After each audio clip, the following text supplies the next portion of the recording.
L'intérêt, c'est de faciliter l'accès aux TPE, aux PME locales vers la commande publique de la Haute-Garonne par plusieurs possibilités, un allotissement intelligent, des possibilités de trésorerie, une volonté de simplification des dossiers. Tout cela pour permettre à nos TPE, PME de participer et donc de conserver l'emploi et de le créer. Il y a une complexification des dossiers.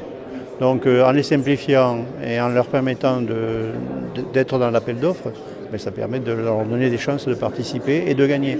Alors quelques commentaires sur cette charte concernant d'abord l'insertion puisque c'est le premier poste. Donc nous sommes entreprises de la région complètement favorables à l'insertion des jeunes et moins jeunes, en tout cas des publics un peu en marge du travail. Nous sommes complètement prêts dans les TP à donner une chance à ceux qui souhaitent un emploi durable. Concernant l'accès des marchés aux TPE-PME, là aussi nous y sommes très favorables.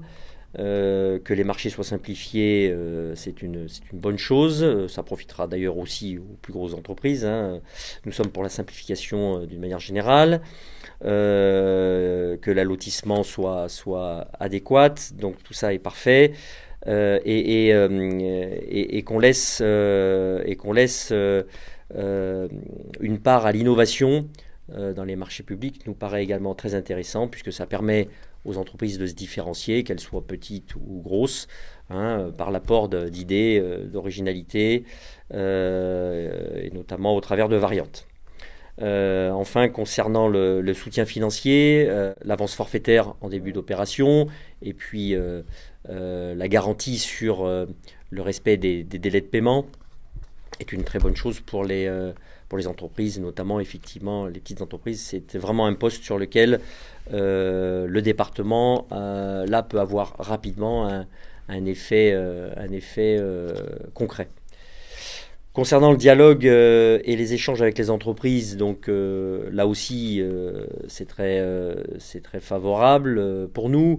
On est toujours preneur d'informations, de programmation, ça nous permet d'avoir un peu de visibilité, que le marché soit soutenu ou un peu en baisse. S'il est en baisse, on a intérêt à pouvoir anticiper, à se retourner. Donc voilà, pour nous, cet échange est fondamental. Nous sommes un peu plus réservés sur la mise en place d'un service achat, puisque là, bien souvent, les acheteurs, l'action des acheteurs conduisent à avoir une baisse des prix, puisque la vocation des acheteurs est quand même d'acheter moins cher essentiellement. Donc on attire l'attention des maîtres d'ouvrage d'une manière générale et du département dans le cas présent sur le fait que voilà, ce service achat doit avoir pour objectif d'acheter mieux et de valoriser la mieux-disance et ne pas rechercher à tout prix un prix bas.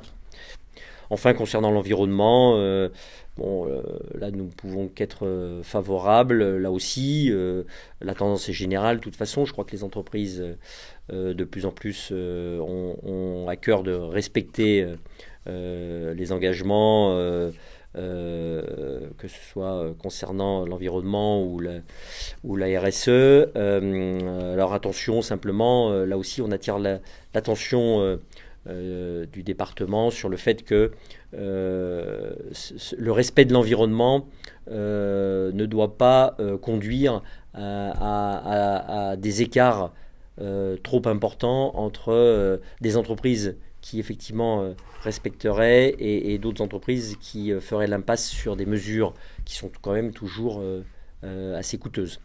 Donc voilà, il faut que ce soit vertueux et pas que ce soit un piège pour ceux qui respectent l'environnement. Rendez-vous dans un an, oui, pour un premier bilan, mais les effets seront vraisemblablement plutôt à moyen terme, à 2, 3 ans, 4 ans. Voilà. Il faut laisser un peu de temps au temps.